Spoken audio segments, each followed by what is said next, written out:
So what I'm going to do is take this out of the board.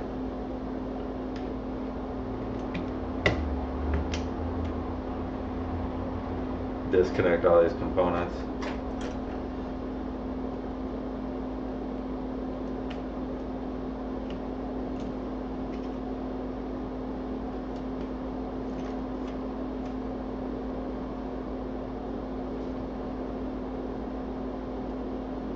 So what's everybody up to in chat tonight?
And I did notice heat coming from here, you know, when I did clear that short. So when I did eject the voltage into it, it did, must have just cleared it. I don't know.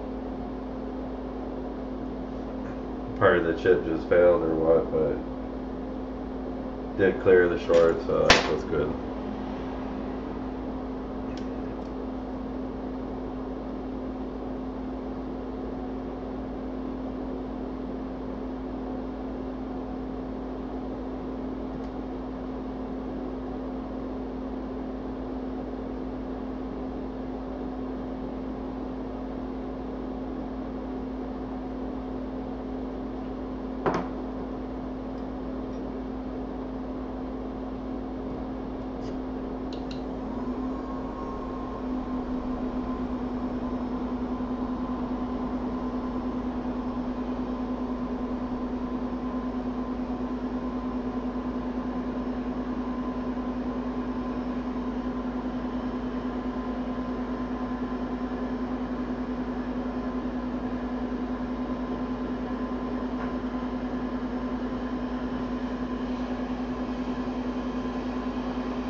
And probably the person probably blew this chip is just because plugging in the charger when there was a component shorted.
Alright, should be good there.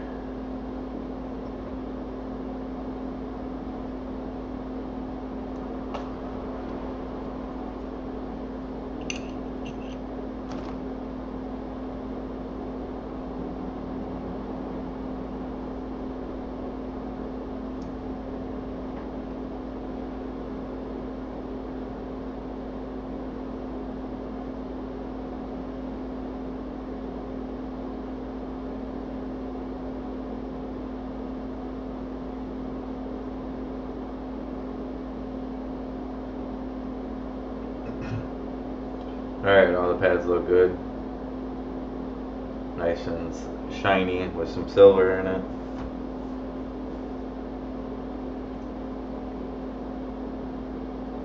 Which, you know, silver makes a little bit better connection. So,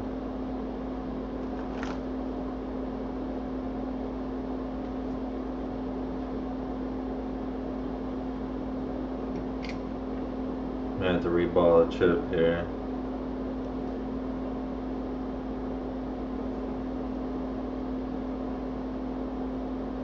Which I don't like doing these little small ones for some reason, but pain in the butt.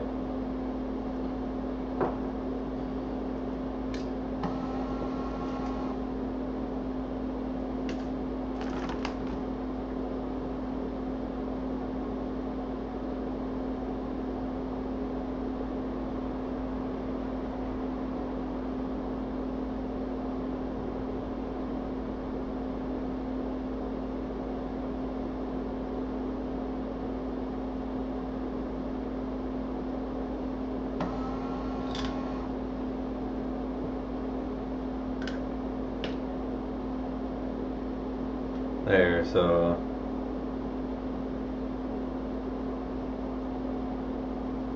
I like that other pad to be a little bit more shinier, so I'm gonna nitpick at it.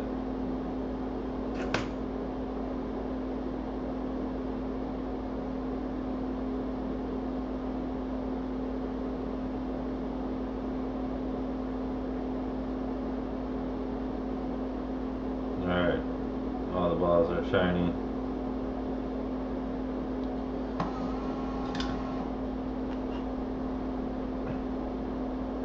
Wish I had another microscope that I could do like nanos. I mean, look at how the circuitry is inside the chip.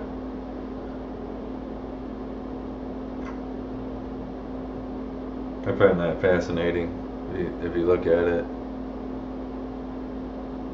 All the little wires, and then if you look really closely, you can see the layers of the chip manufactured underneath, which is pretty cool. You can't really see it that much.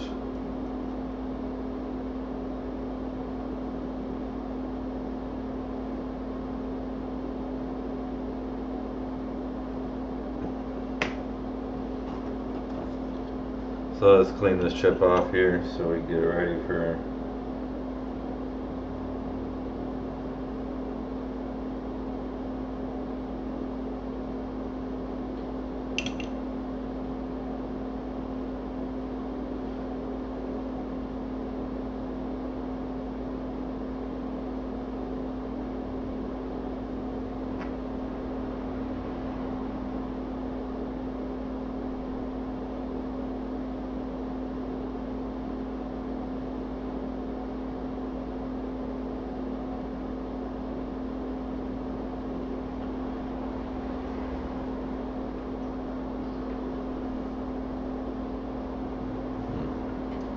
find the stencil.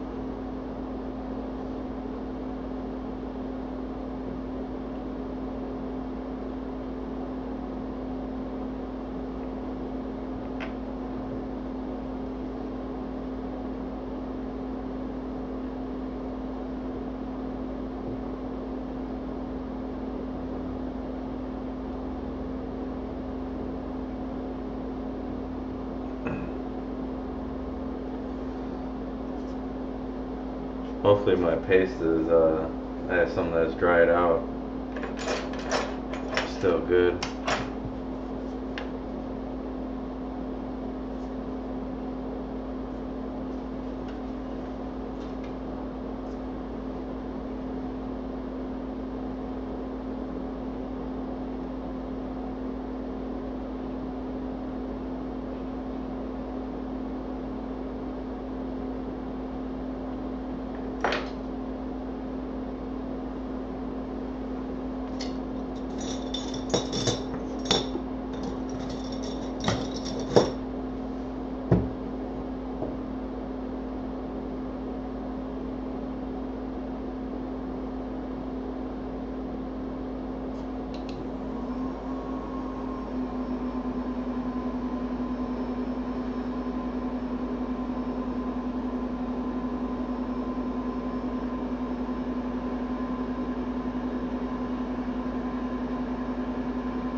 Well, I was just putting a little bit of liquid that one ball joined.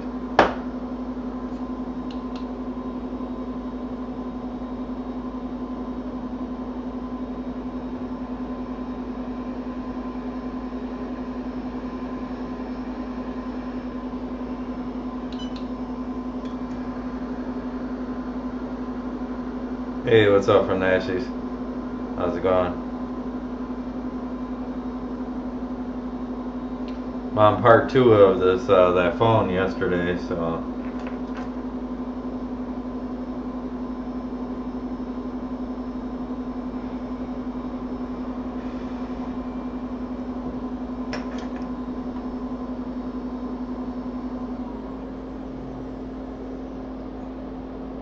alright, so we got the chip. And of course it never goes right the first time, but it did in this time, so we'll just roll with that.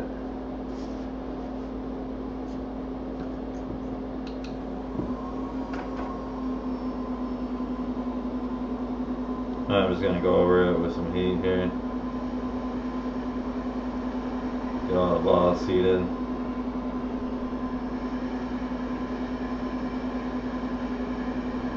There's some like little ones there, so let that cool down.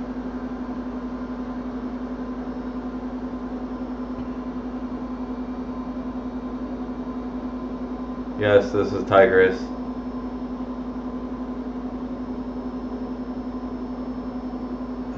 Good spot.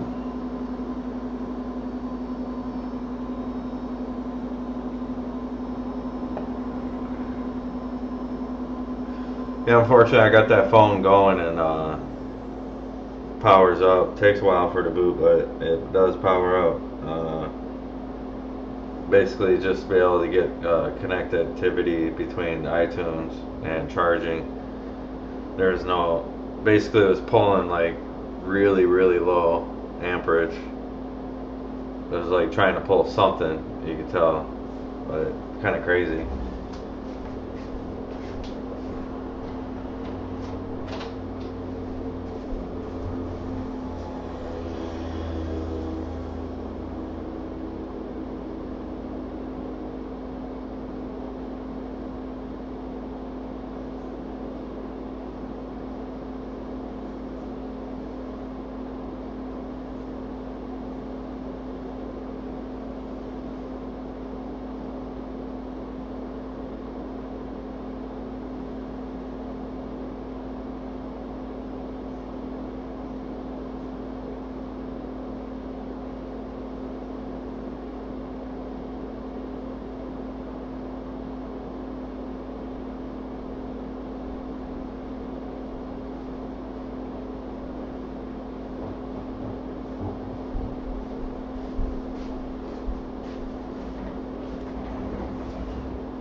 So we clean this up a little bit.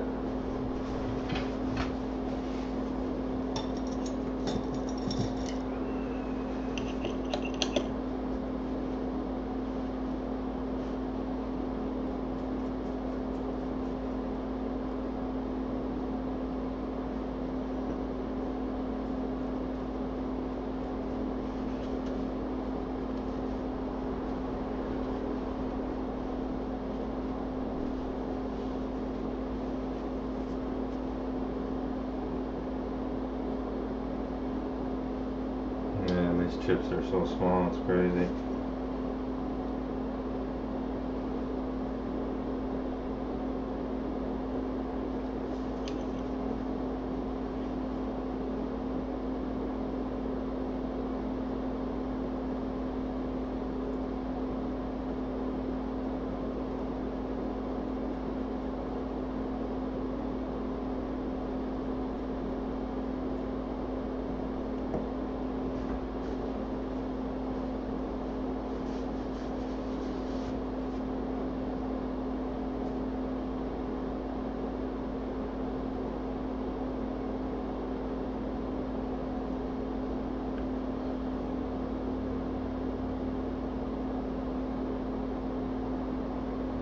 so we have it nice and clean.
Alright, that looks about straight. What do you guys think?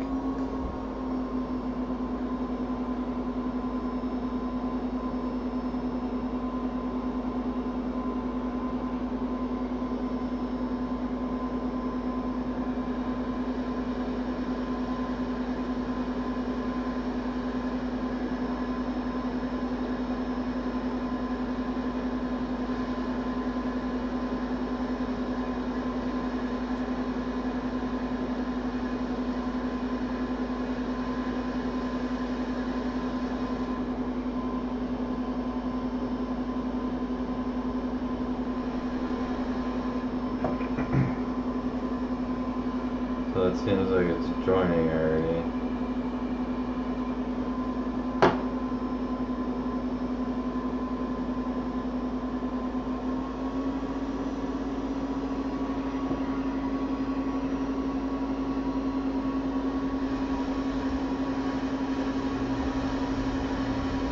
Usually I'll be having like 80% JVC on this. There it goes. Just so I can shake it.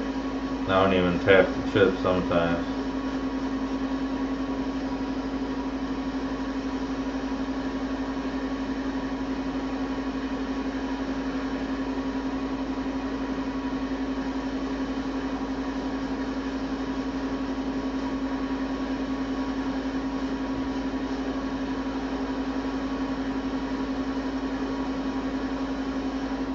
Alright.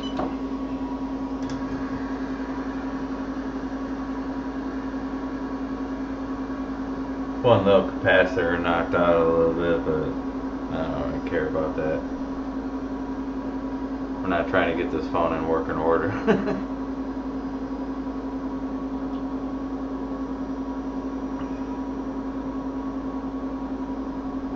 Yeah, sometimes it floats into place or it just goes off on the side or something like that.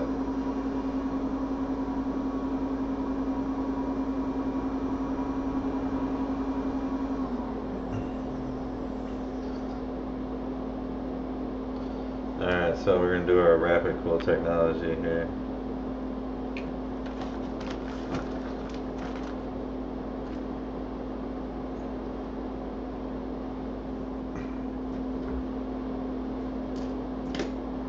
Yeah, yeah, day recovery job. I mean, I got the phone already booted. I mean, really, what's important is the pictures. I could have, basically transfer. You can transfer over Bluetooth and stuff like that, but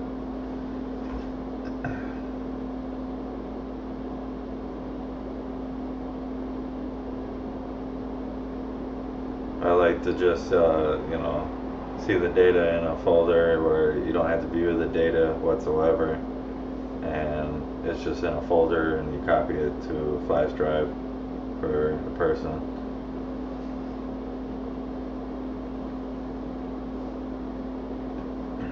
Certain stuff in this world you don't want to see, so everything just folder and folders is the best.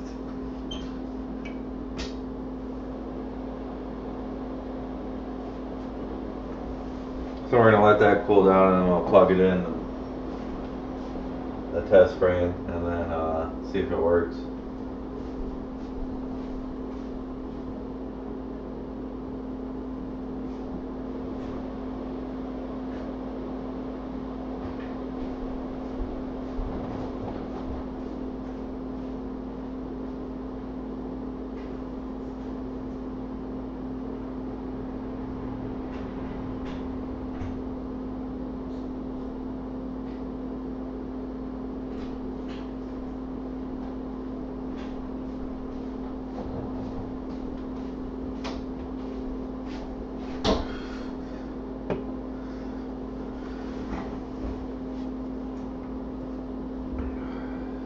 Did you ever get that from the Ashes? Did you ever get that iPhone 7 going that you're talking about?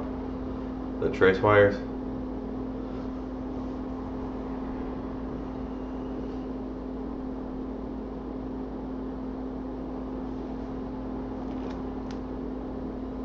That's still pretty hot.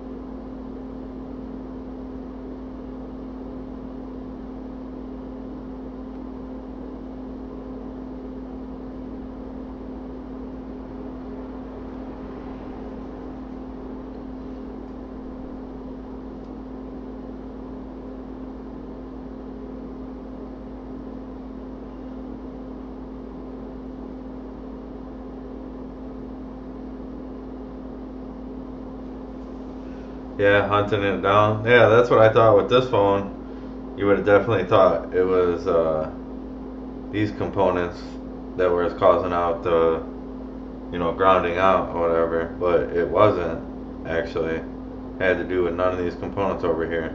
They shorted out, which caused the problem in Tigris.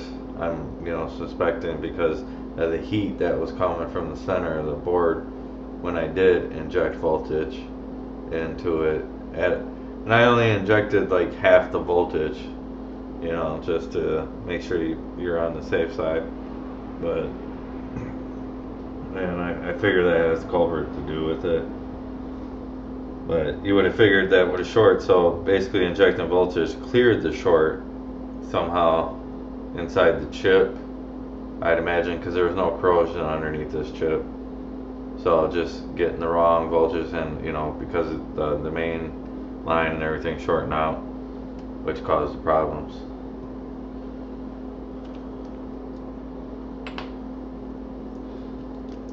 So have you tried injecting voltage into it a little bit?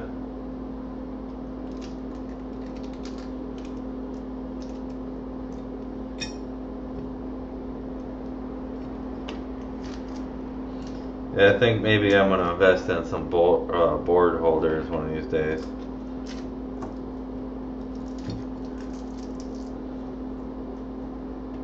But this is basically my heat plate. Because this is one of those regular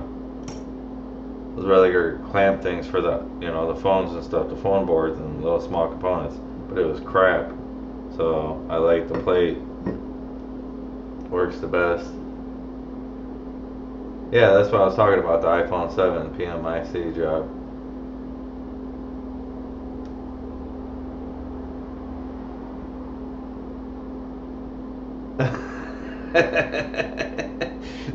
Take a bath. Hey, what's up, Holy Smokes? How's it going?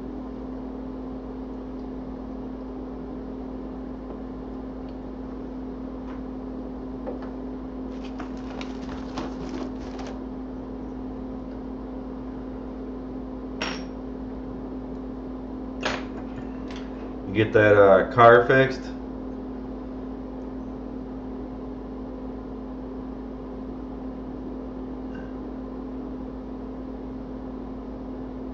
Red hot CPU or PMIC? Yeah. PMIC is right underneath the CPU, which you can cause too much heat.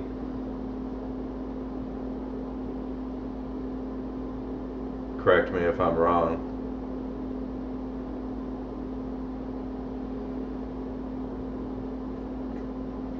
Yeah, when you're restoring a classic car like that, you know, it takes time to sit there and restore it.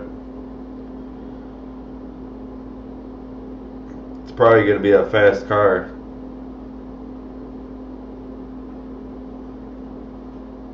Especially with high performance parts.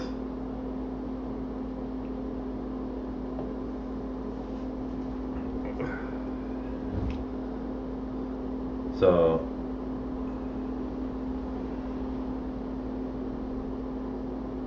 just want to clean up a little bit of flux here, but you know, it should actually go on the cleaner, to be honest, but really don't want to be cleaning a board that much.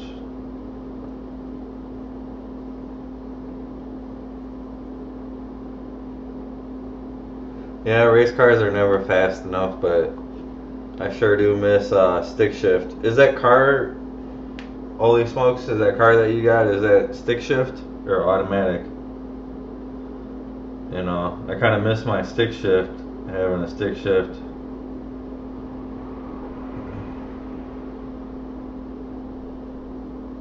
I had old school cars with turbocharged 4-cylinder, that same one they put in the Mustang. Put so much work into it, it's not even worth it, but it's a fun hobby.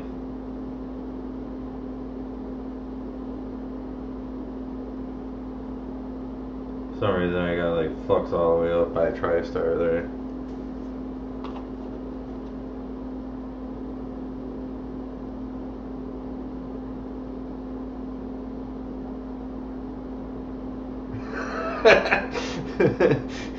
Can't be no geek on the street, gotta earn your keeps.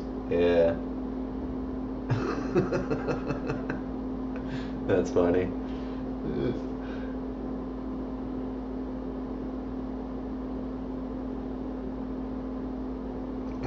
Oh, your high performance car? Yeah.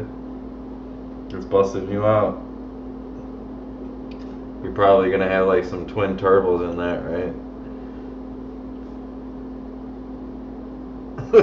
Depends who's driving. That's funny. Classic.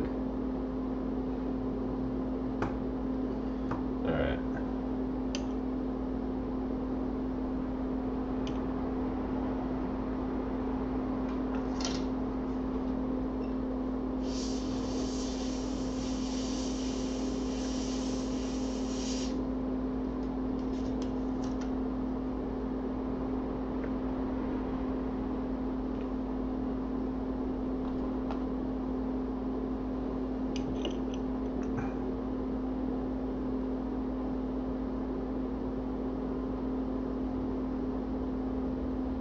Alright, I'm just gonna dry this off a little bit.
automatics. So you have all stick shifts over there?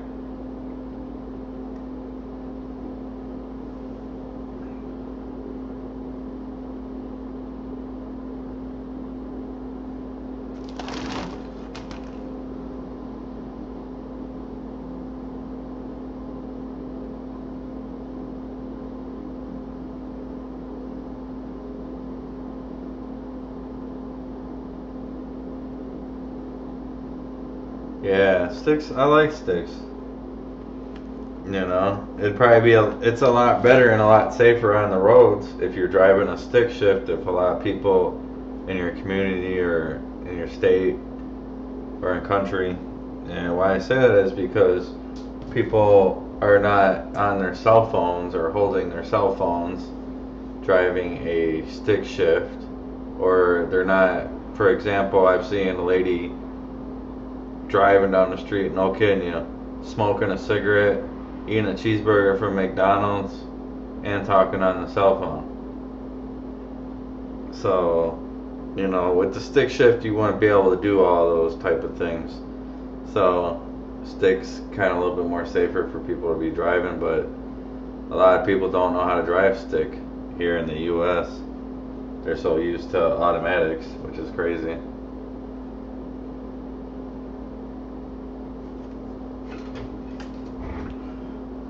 Alright, so let's see if this works.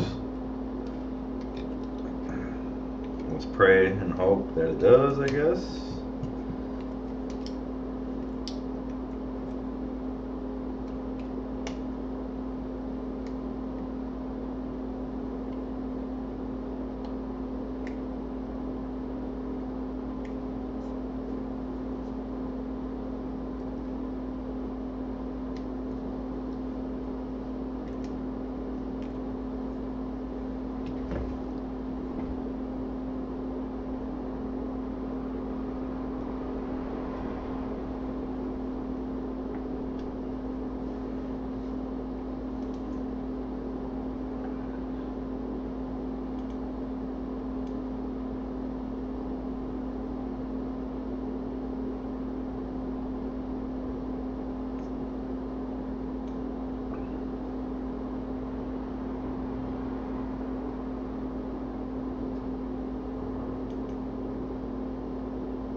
So what I'm going to do is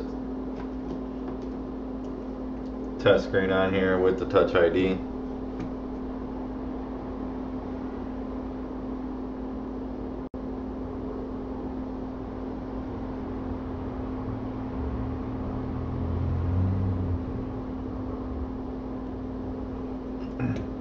Yeah, you have to be certified. Yeah, some states do that too, I believe.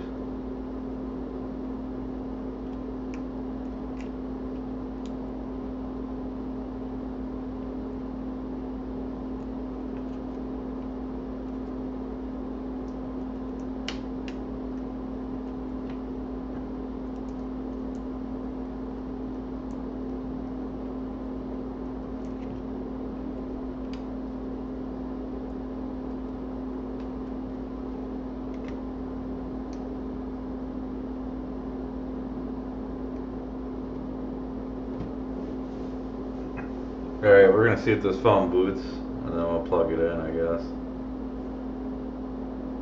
Because it was taking a while for it to boot. Let's see if it still does it. There was a flash. Here, let's plug this in real quick here.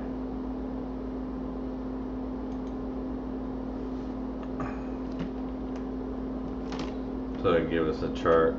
So what I was talking about before.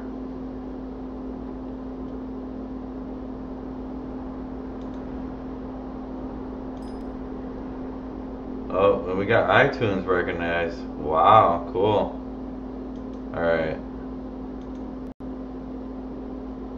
Cool. So we got connect activity through iTunes, which is pretty awesome. And look at it. We have current. Before it was getting anywhere from like I don't know, you can show it in the mouse here. It was getting less than like, it was probably down here. So let's take this phone a minute to boot here, because it's probably going to take a while, but it did. It went through the current here really low. And why I suspected that it was Tigris is because I felt heat around that source, but on the opposite side of where the board is placed inside the phone. So by putting my finger there quickly, and it was just barely when it cleared the short, because it cleared the short, so I want to know where in the short was. But instantly, by turning on the phone, putting in the voltage into the actual phone from the power supply, and I created that heat source just for that second. And lucky I did that, because then you wouldn't know what it is. But obviously you would know if it booted up and you have no charge connection or connection between iTunes or anything like that. So like I said, this takes forever. It did boot loop, see, and it just dropped there.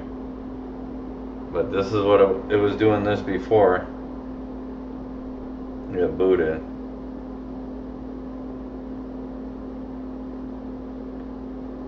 So we'll see what happens here. I hate these 7s, I tell you. They got so many problems with them, it's just crazy.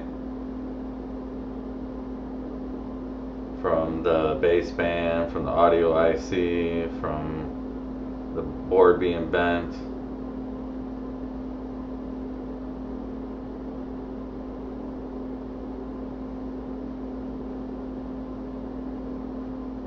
So let's see if this boots.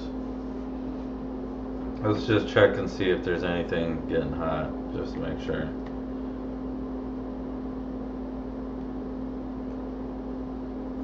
Looks good to go.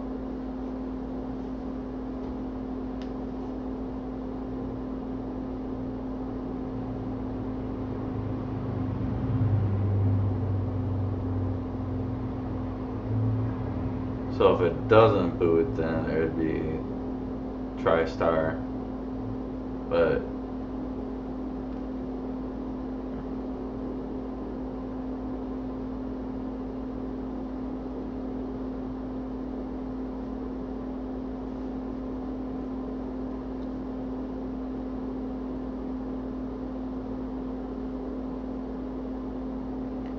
it's still acting like it's gonna boot.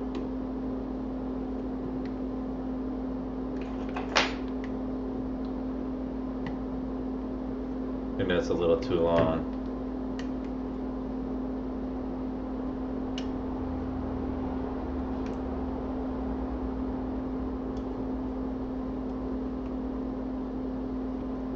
Alright, let's just try booting it without the USB.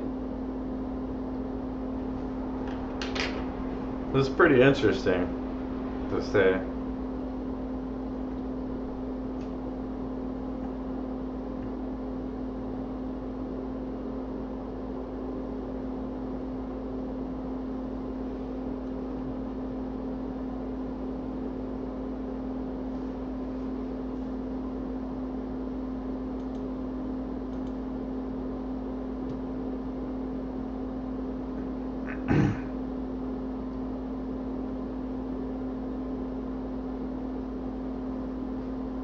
Yeah, just to say too, don't buy this crappy thing, but it's good for a power source, I guess, and a little meter to show you kind of somewhat, but it's not accurate with the amperage.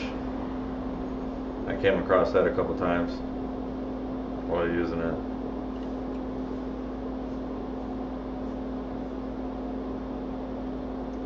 And I'll give a shout out to Jess from iPad Rehab. She came across this, and I seen it in one of her videos. It was pretty awesome. So I was thinking maybe I could do some software with my oscilloscope running in my computer. I might be able to figure out how to code that. It would be pretty awesome.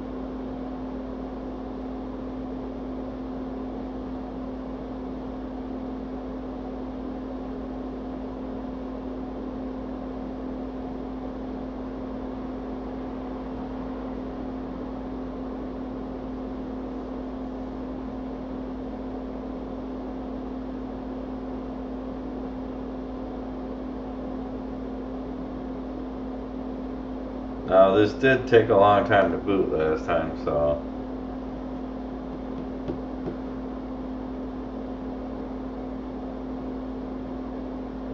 it is way out of the normal. So let's just give it a couple of minutes, see if it does boot. If it doesn't, then oh, and see, there it went. It did the like a boot loop almost in a sense. But that really wasn't a boot loop. That's like the basically, you know, remember the first flash that you would get on some of the software, and you get that boot where it would flash and dim or power off or go black and then go back. So that's basically what that did, but in slow time.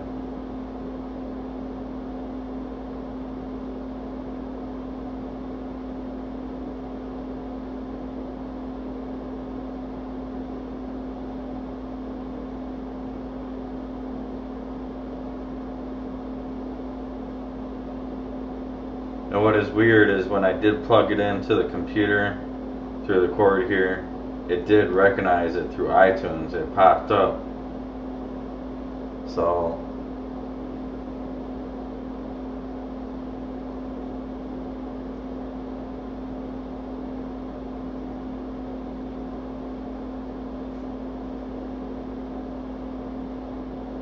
now what happened? Oh, totally rebooted.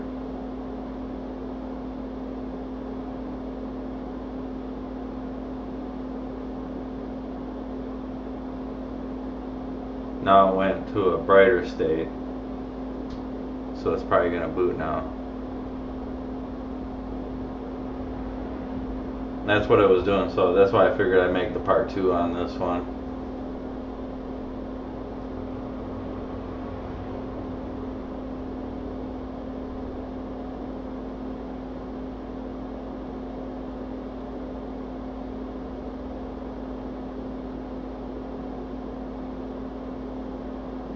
Catch it if you can. Found in a woman. What does that mean?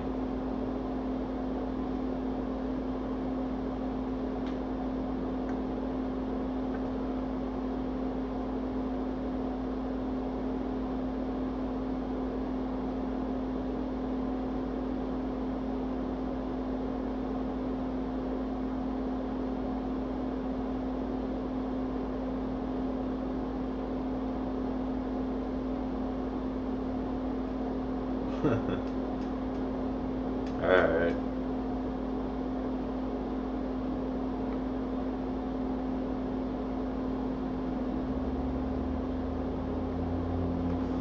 So I don't know, it seems like it's having problems booting.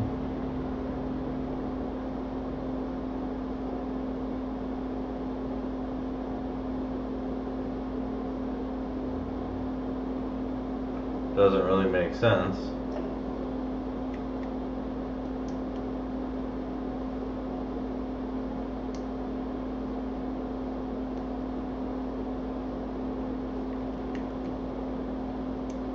I think it just might be battery connection. We'll see.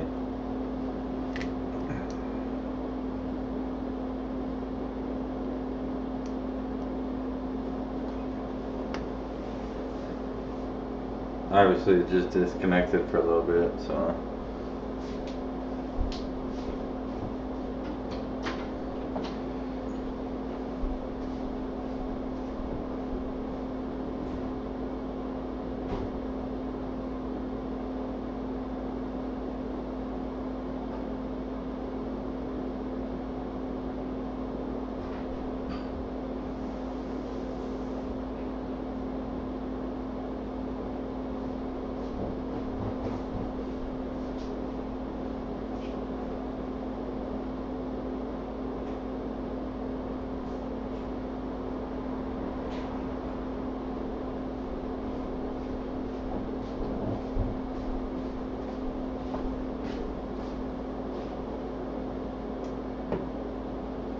So what do you guys think that it is?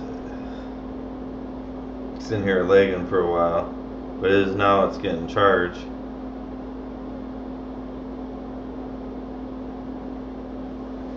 Let's plug it in.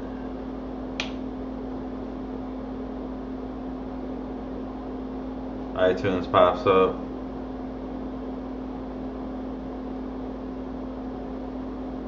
Alright, so iTunes popped up. It said iTunes cannot connect to the iPhone. The iPhone, because it is locked with passcode, you must enter the passcode. So we need to get to a boot state. So now it's being recognized. It's charging. So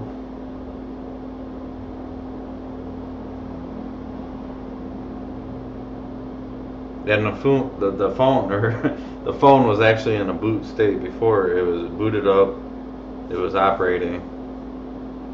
So I hate these sevens. There it goes again.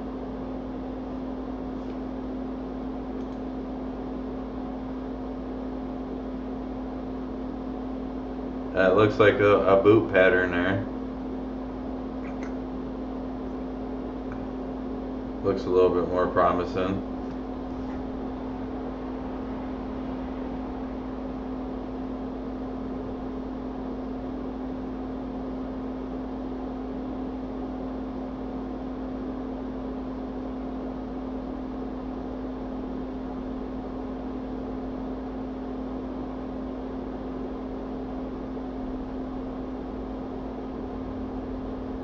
Really? So you think TriStar? That's what I was thinking, because it would have damaged TriStar in the same process with the voltage spike backwards through the charger and the USB, with the customer plugging it in while it was water damaged. But this is a weird pattern right here.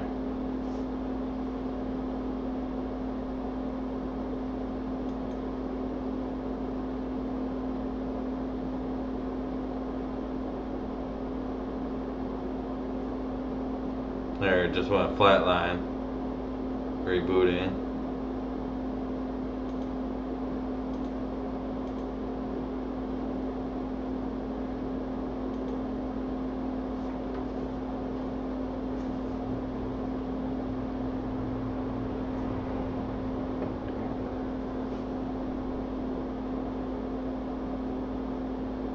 There you go. It recognized through iTunes here. It's password locked. Just popped up. iTunes. Now that's kind of a little bit more of a normal boot right there. Now it's dropping down. This is crazy, man. I hate these sevens. I don't know why. I think it was just like crappy design, if you ask me, compared to the older phones. I mean, look at that pattern it's given now. So these must be symptoms of TriStar failure.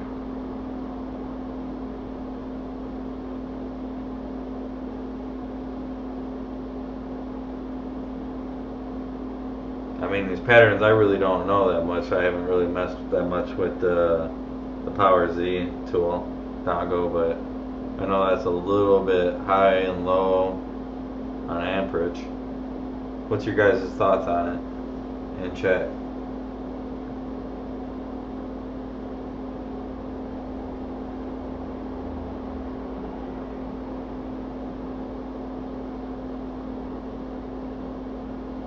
Yeah, what's your guys' thoughts on the pattern? I mean, look at this. This is crazy. Crazy pattern. Wow.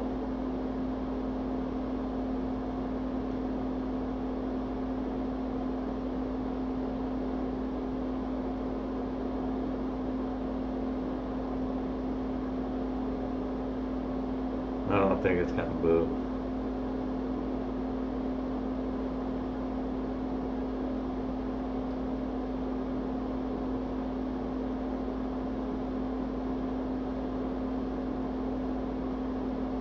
There it goes again.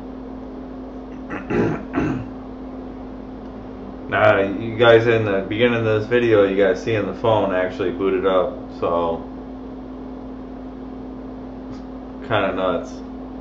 You know, the phone went booted up with TriStar being failure, so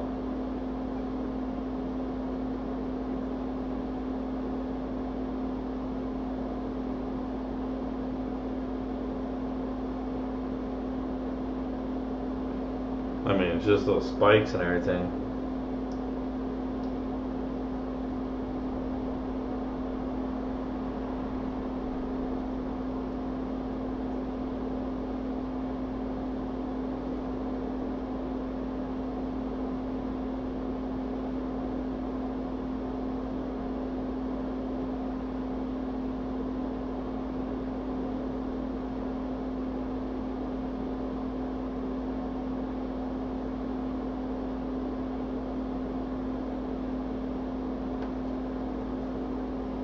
Did it again.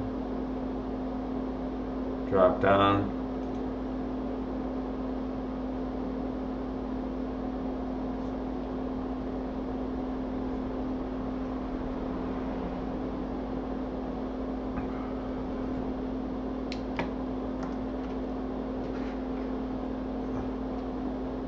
I'm gonna try one more thing here.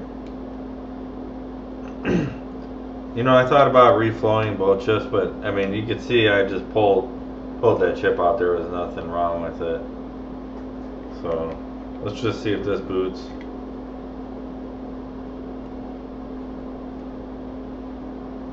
Give it another chance.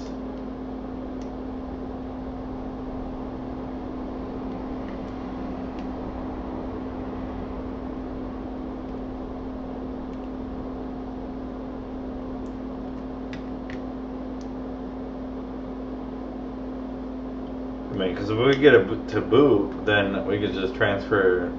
Obviously, we just need to enter the password on the phone to get the data, which is just screwy if you ask me.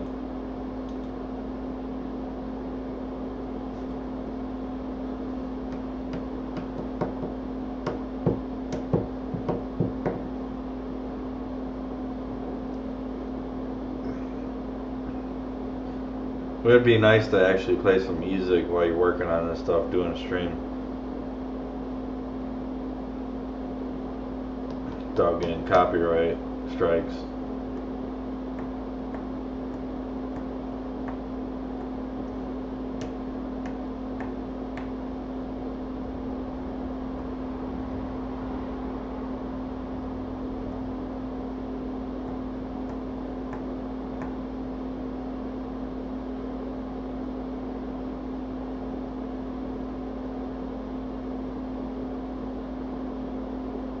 And I'll probably, if this doesn't boot regularly, the regular way, here in a couple minutes, what I'll do is I'll probably just do like a part 3 video of this one, replace TriStar. That way I could have like a 3-part step process.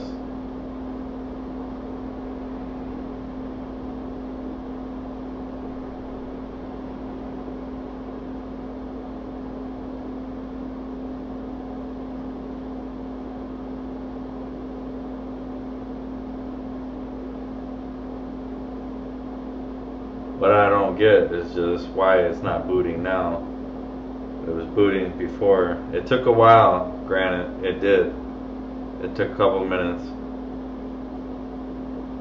But now it doesn't seem like it wants to boot at all. I have to replace some Tigris. And that's a good Tigris chip, I know that for a fact. Obviously if it's connecting through iTunes. But it needs the person's password first. Which you should have the option to be able to put that on iTunes and enter the password or retrieve the data just because of this crap.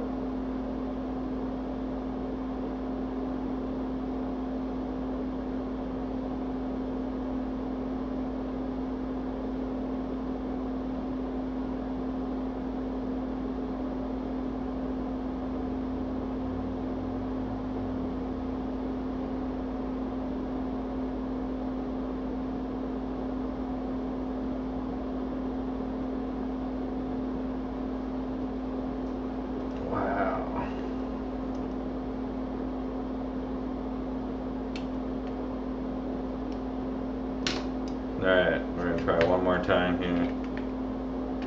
And that'll be it.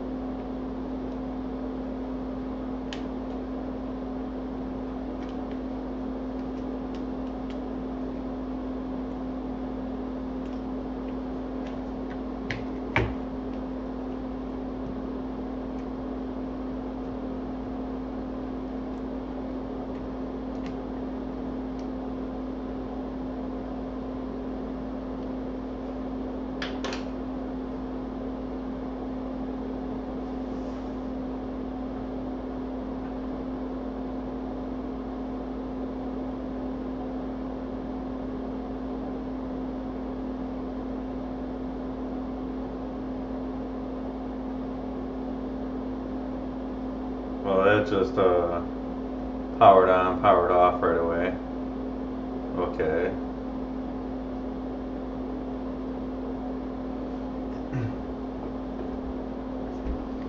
So I'm thinking this has something to do with battery, but it's a good battery.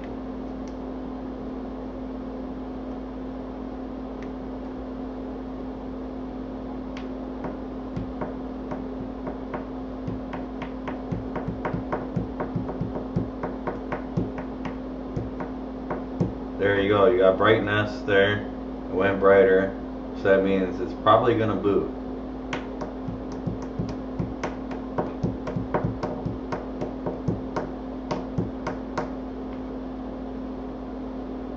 Pretty cool to play drums.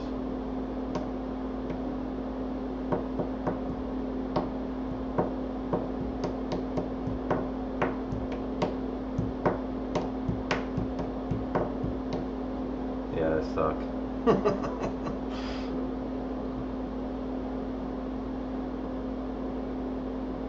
I think this is gonna boot now for some reason. If not, I'm giving up for now. Replace the TriStar tomorrow.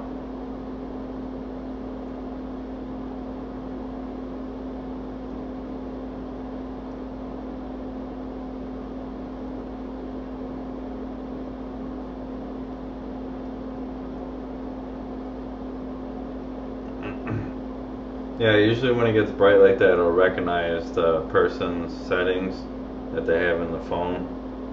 What that do is cause the actual phone to go brighter, the screen, sometimes. So I'm not even going to touch this, I'm just going to let it do its thing. As long as it doesn't keep boot looping.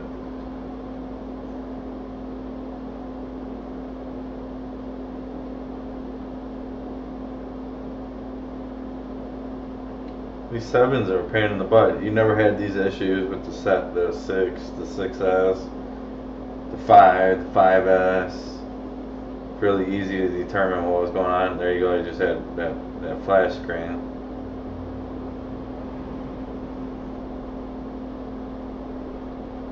Now if it doesn't boot in the next 2 minutes, then I would say there's some other issue going on. Probably with TriStar, so.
I can't believe this thing will not boot.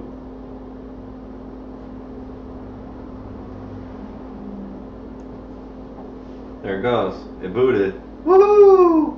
Yay! Let's see if it communicates with iTunes. Look how long that took to boot. Now, I don't know what's going on with it, but let's just see if we get the data off it. That's what's important. cares about the phone. You know, some people can't replace their life pictures of their kids growing up and stuff like that. So,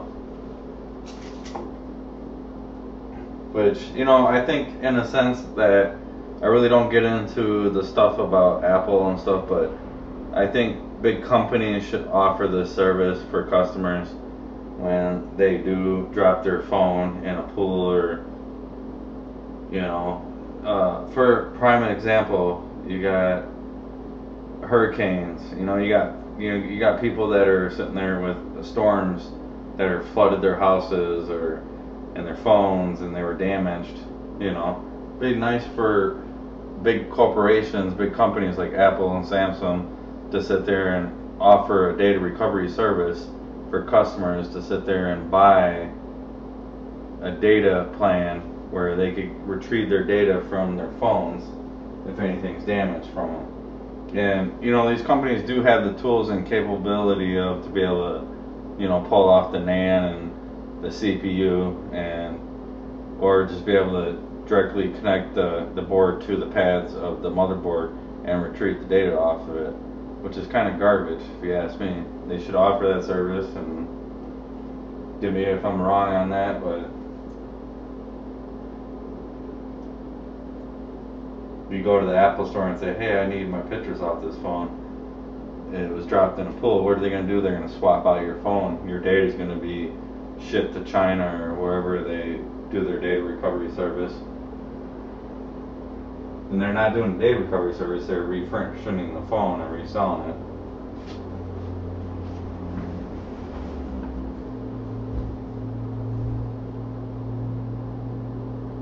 Yeah, it's not a happy camper, that's for sure. Yeah, it's not. But we got the passcode. Let's see if we got the passcode here.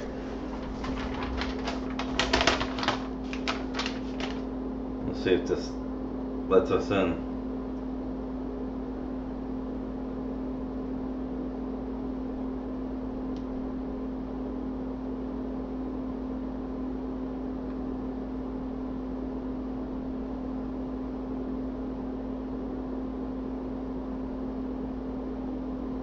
And of course, Touch ID is not working.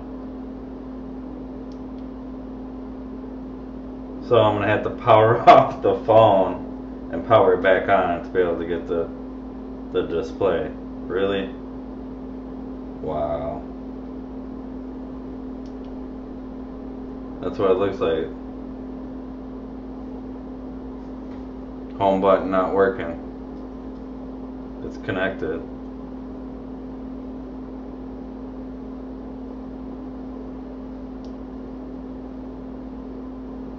Let's see by powering it off, powering it back on.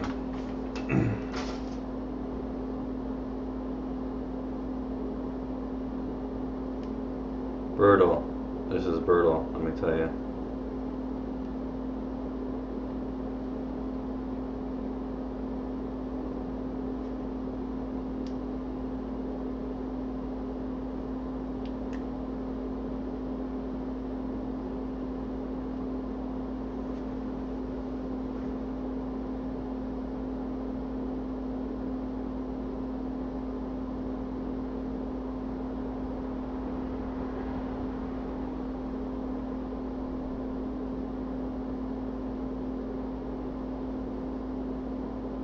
Oh, now it's gonna boot loop. Oh god. Hey, what's up? Fixing it. Fixing things for you. What's going on, bud?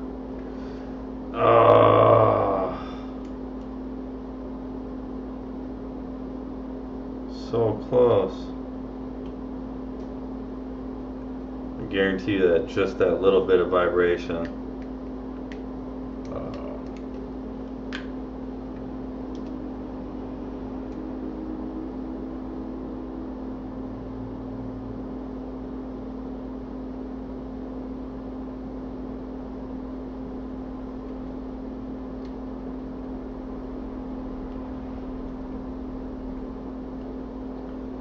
So I guarantee you it's TriStar.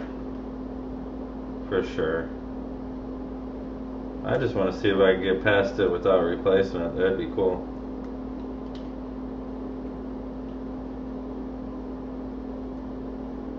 Yeah, just watching me.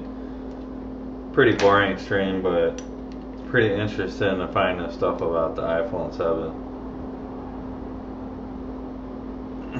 Oh, the issue with this one was water damaged, submerged in a pool, or some type of stuff. I don't know what it was, but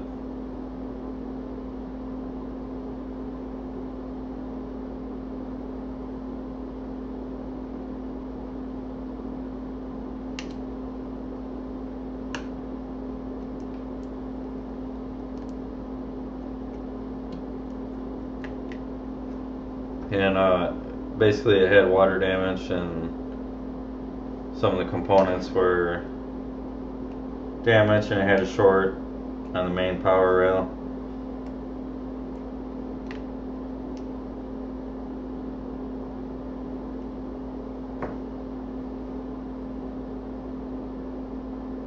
So I replaced all the components and then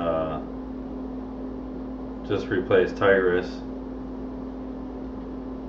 I wonder what's going on with this.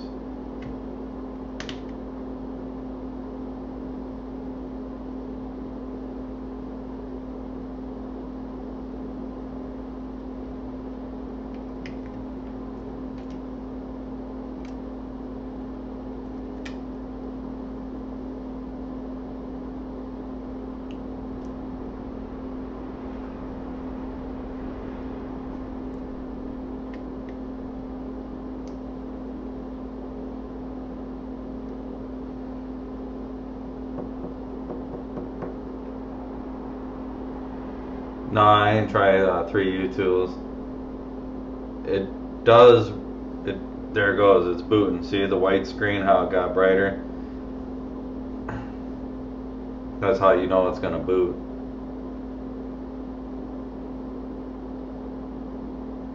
Oh, the percentage on what? The battery?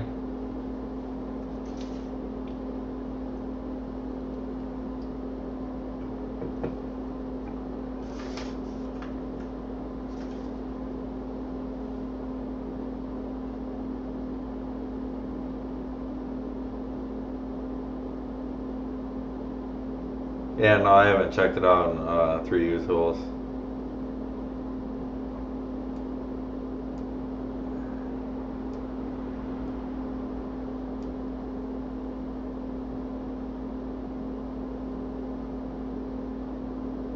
Yeah, probably me. I'm gonna try. What I'm gonna do is I'm gonna let this boot one more time, see if it boots.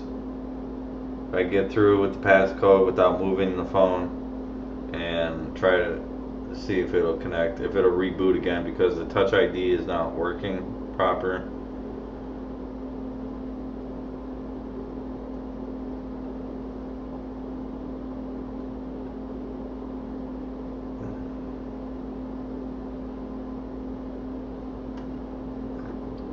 And I don't think it would be audio IC. There wasn't really no water damage around by there.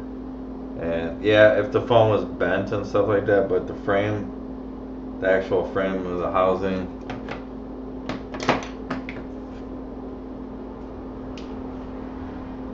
is not bent. So you could see like it's pretty straight. This was just water damage. It was pretty submerged.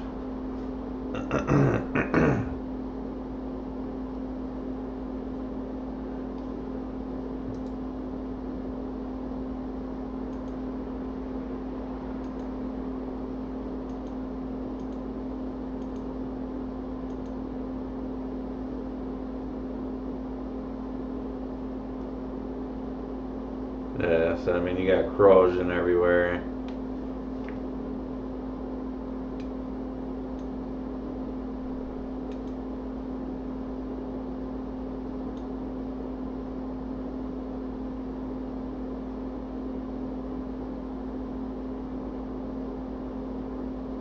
And it's basically just concentrated at the top. and the CPU, unfortunately.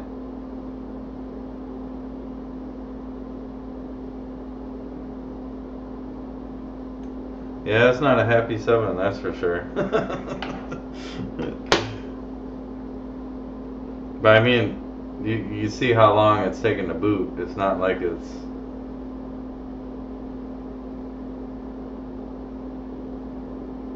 where it's boot looping in a sense, but it is.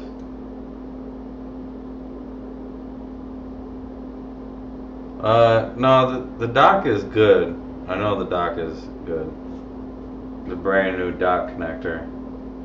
It's not used.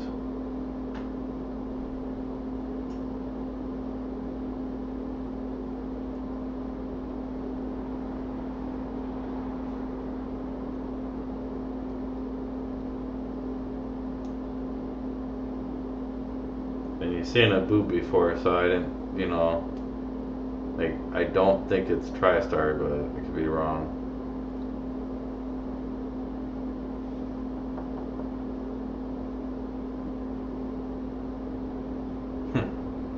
There it goes. And there it goes, it booted. So we got the passcode. Let's try to enter this in real quick.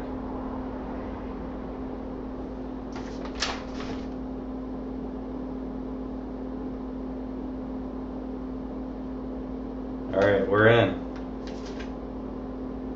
Unable to activate Touch ID in the iPhone. See? So it was wrong. So there you go. I'm not going to try to show you. I'm going to show you I'm in the home screen. I don't want to show you guys personal data or anything like that, but you can see we're in the home screen. And there we go. So we're in. We're in like swimwear. So, and then we got full function of touch, obviously. So what I'm gonna do is connect this to the computer right away. Trust this computer. You guys can see that. So we gotta enter the passcode here.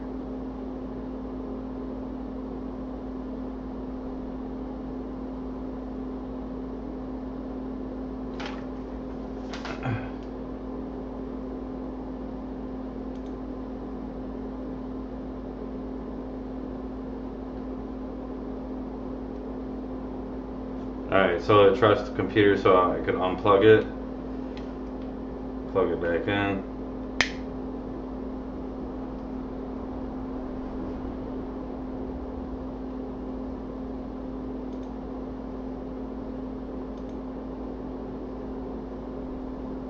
And there we go, we got access to folders, files, and we got 3.8 gigs available, so it's a 32 gig iPhone Plus.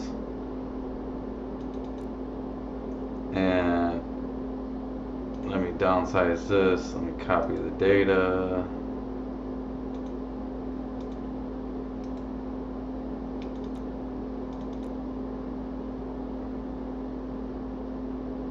So there we go, it's loading all the pictures.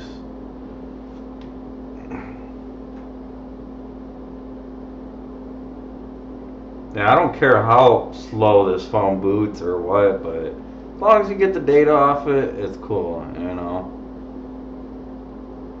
That's what's most important, is the pictures, the videos. And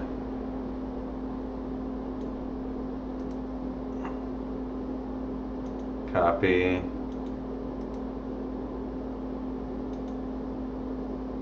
And you know, this person would have never got their pictures off of this, or they would have went to Apple and said, "Hey Apple, how much are you going to charge me?" Let's be very careful setting this phone down here. So retrieving the data off of it. 1 hour. There's a lot of pictures on here. So basically, I mean, not Apple not able to sit there and retrieve your data off the phone, which is, I mean, these big corporations should be able to do this on their laptops, their phones, and, speaking of laptops, you have to buy a special data connector to retrieve the data off the new laptops, which there's probably another way you could do it with using other programmer things.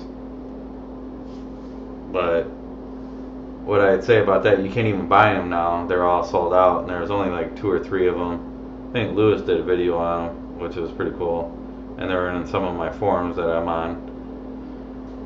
And for them to not able to supply customers or repair shops or third-party repair shops with those tools to be able to retrieve people's data, why should this person have to go without retrieving their pictures, their data, using their products, buying their products after, and they keep buying them. If you're an Apple person, you buy them. I'm an Apple person myself. I got a iPhone 10, whatever the hell it is, So, I mean, when you're sitting there and you're buying their products, you're kind of stuck with them because you like how their operating system works and stuff like that.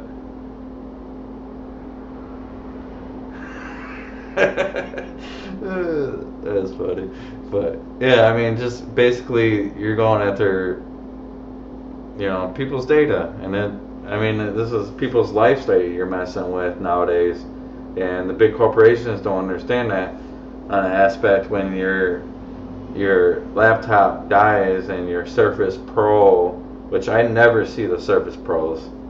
I had one, I bought one a long time ago, the Surface Pro 3, but you don't ever see anybody using a Surface Pro, and which is kind of crazy if you ask me. And you see them advertised and stuff like that, but nobody really buys them, I think. But like to retrieve the data off of Surface Pro, you had to open it up and tear the screen apart and to get to the flash memory.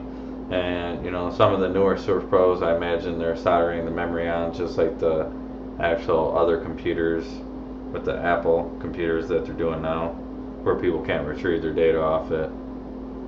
So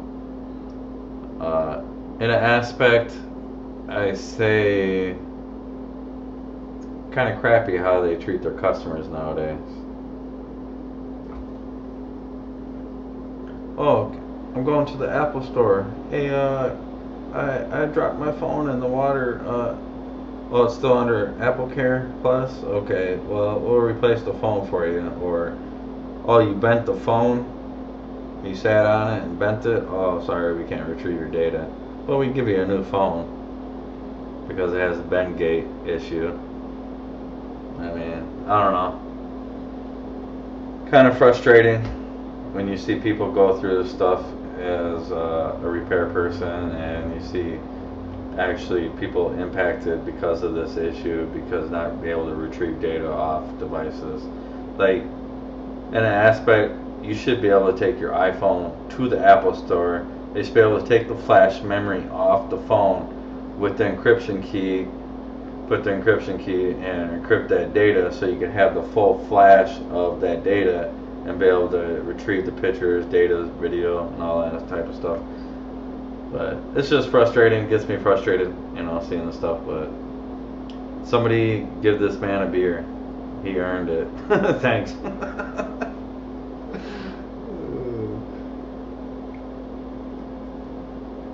Well, what's your guys' thought? You can leave it in chat, what you guys think about, the whole issue and what it's coming about. Yeah, I like working with that thermal paste. That's a lot drier now, that's for sure. That stuff is drier, crisp to crisp, but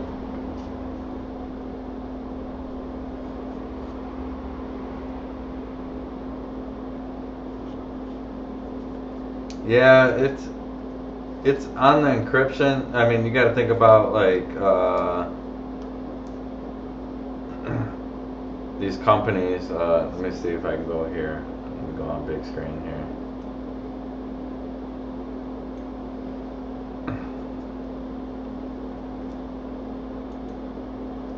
So I got a cool little tool here. You got the encryption.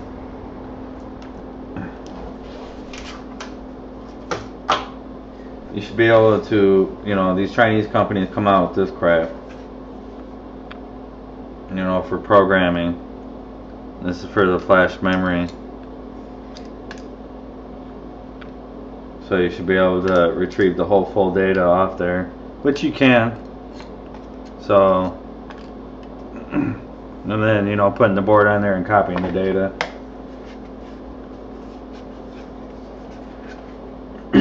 So it's possible, especially with the CPUs too. Like I've been practicing with removing the CPUs on the iPhones. I've already mastered removing them and all that. I just got to figure out how to do the reball, and it's basically just comes down to the stencils. I do tons of reballs on chips, motherboards, graphics cards, game consoles, but to be able to do them on the actual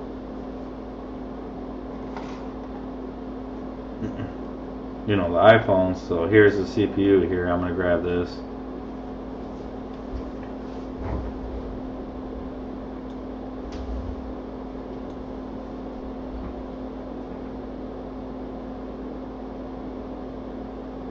Yeah, I mean they don't allow Apple to do the authorized repairs.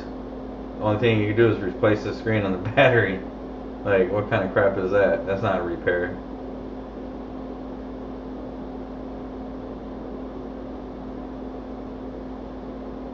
Yeah, double stack with the RAM is much. Yeah. Have you done the CPU reball? Success reball? Like, I'm not gonna touch this phone here because it's doing data recovery right now, but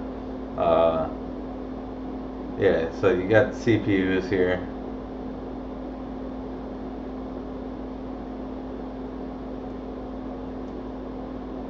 I mean, I got them without bending them, or look at it, there's no bend in that whatsoever. It's straight crease. So there's no bend in this whatsoever. Straight as a whistle.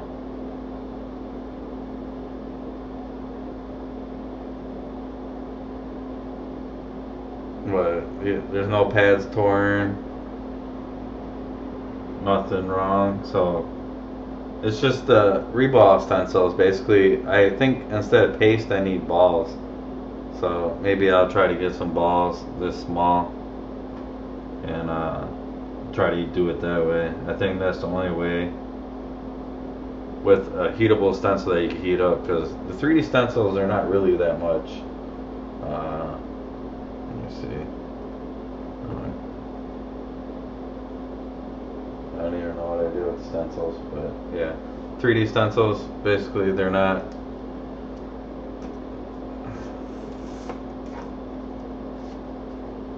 like this one. This is for the 6S's. They're good, but they do warp too. I got some really cheap ones, the flexible ones, when you can bend them all the way without them folding. Those are the good ones. So hopefully that helps.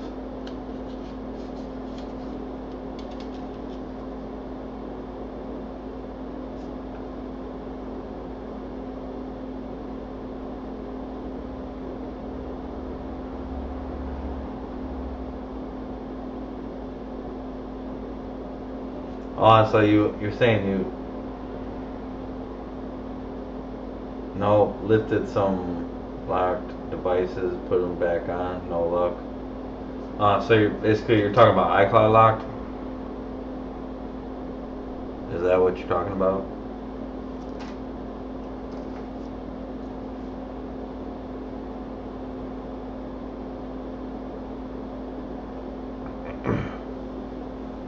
Wow, this has got so many pictures.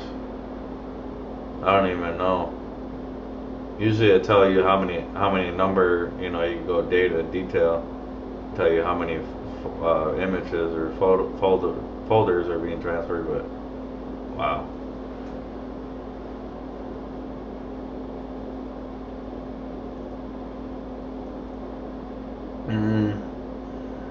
Yeah, that's kind of a.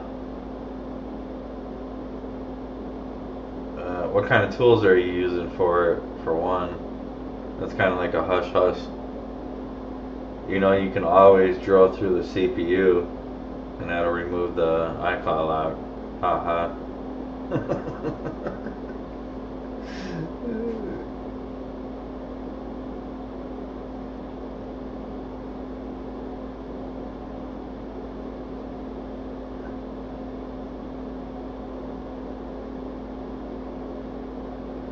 What are you talking about trying on a customer's phone? You won't try until you master it.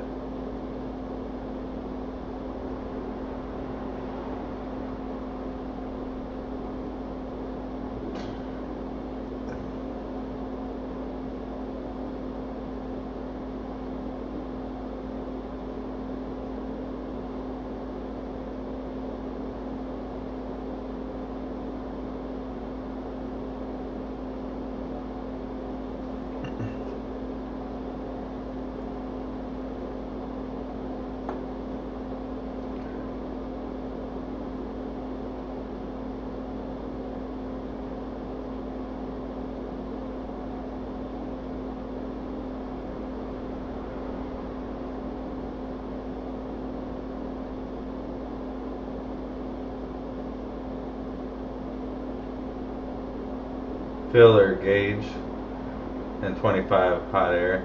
Oh, so you got a $25 hot air station? Is that what you're talking about?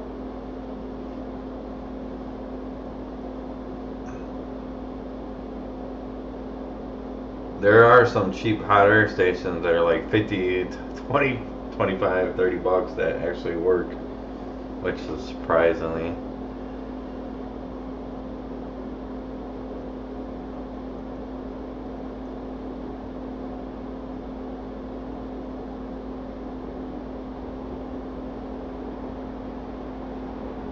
Yeah, I won't do a CPU lift either. I mean, because you do need the CPU lift on removing the CPU. Yeah, hey, no problem. Hey, if does it remove chips? If the hot air station works, it removes. I had the Owie. You know, the Owie is like the crap of the crap hot air stations back in the day. And I want to say about 8 years ago, it was crap. And they really didn't know how to build the stuff, you know, but I had one with an actual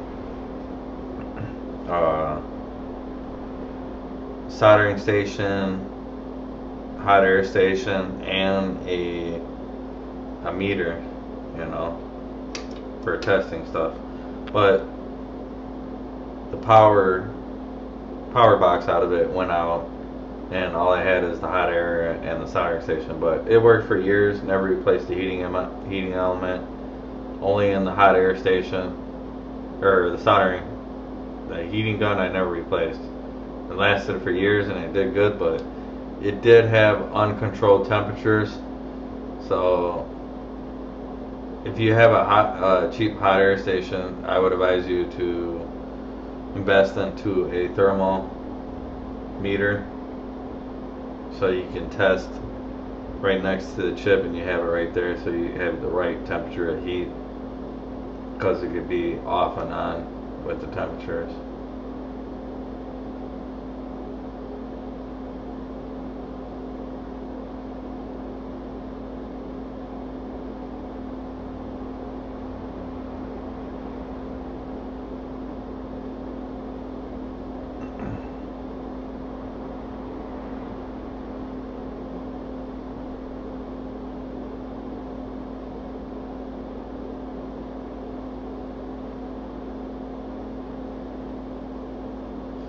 Yeah, and so on the meter I got here is a 0481 amps, and that's what I got. And it's pulling voltage because it's like 4.869 volts. And usually this is a little higher because I got a card on this computer, which puts power out, so it's over 5 volts usually. So I kind of really want to know what's going on with this iPhone, but obviously the home button is not working, so it's defective. I'm surprised to even get it booting, which is crazy. Yeah, quick. I want a quick too myself. I just want to compare it to the JVC. And you watched a video yesterday. Yeah, the iPhone 7 Plus and the 7, they take more heat, the board, to remove the things, but I don't know. I don't know why I was having issues yesterday. And it does matter on your, like, where you live and the power consumption around your neighborhood. You may not think that as a factor, but if there's other places using more or less electricity, or pumping less electricity into that neighborhood, you're going to have some up and downs on your temperatures with your hot air station and your soldering station. You may not believe that or not, but it all has to do with the same thing as amperage, in a sense that we work on these phones and these devices, and the same concept. But so you gotta kind of watch, and certain days when the electric company is pumping out more electricity during the daytime or less during the night, and people don't think that is a factor, which this is kind of like let me knowledge you type YouTube video. But I'm gonna probably end this stream here with the success repair, a part 2 of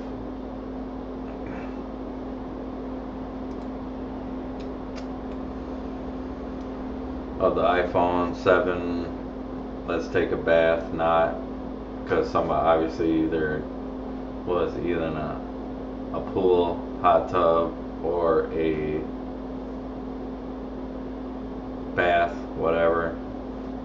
So let's take a look in part 2, inside part 2 this is. So I hope you guys like the stream and stuff. We got the data off here and we're retrieving it. The phone did not boot in a pattern that it should boot into, but it did boot, and given a couple tries, I gave it I don't know how many tries, if you watching the video, 3 or 4 times for booting and resetting the battery and stuff like that, just to try to get the phone boot, because it did boot prior with no issues after replacing Integris with all the other problems. The device actually boot looped a lot more, which is kind of strange if you ask me, but it did accept charging current and power into the USB after replacing Tigris. Yeah, maybe if I replace TriStar, this would be a 100% operation phone, but that's not what we're doing here. We're retrieving the data for the customer, the person, and for that person not to lose their data, their precious moments with their kids, their kid growing up from 1 year old to 5 years old, and you can never replace those pictures. And a lot of people don't think about backing the data up or retrieving the data from the pictures or anything like that, but people should be more aware of this and back up their phone on a regular basis with either other computer or 2 hard drives, or copying a CD drive and also a hard drive copy, which would be the best, would be SSD instead of moving parts hard drive. So this is probably a lesson to a lot of customers when they do gotta pay for data recovery and stuff like that, that they won't go that long without backing their phone up or retrieving their data. But you save somebody's precious moments, which is awesome, and I'm glad I could help somebody with that and be a repair shop that actually retrieve somebody's data and their life that they would never get back, or their photos they would never get back, which is awesome. It's something pretty cool that you can do with people, and I've done it lots of times. You got computers, you got the phones, you got even somebody that likes their car and they want to drive their car, and there's a car computer that is faulty, and that car would have never ran if you would have never repaired the car computer. And they tried replacing everything, every component underneath their hood. You know, this is simple stuff, and you know, a lot of people in the U.S. should learn how to do things like this and do a lot more repair community, and have people learn this technology. They should teach this stuff in schools. I mean, there's so much to it, you know. And honestly, people should know how to do this stuff. If you know how to use the device and you use it on a regular basis, you should know somewhat type of knowledge of the device and how it works. It should be a mandatory how components work in circuitry and capacitors, resistors, MOSFETs, chips, power management chips, everything. It should be noted that people should take courses in high school for this stuff, mandatory.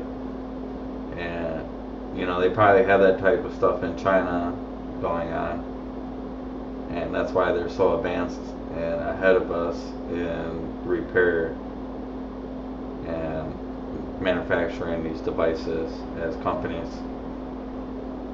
So let me know what you guys think about the little rat right at the end here of this video. What's your comments about it? Feel free to leave a comment in the bottom of the description. Also, if you guys get a chance, please give this a thumbs up and a like. And if you guys get a chance, subscribe. And thanks for watching. You guys have a good one.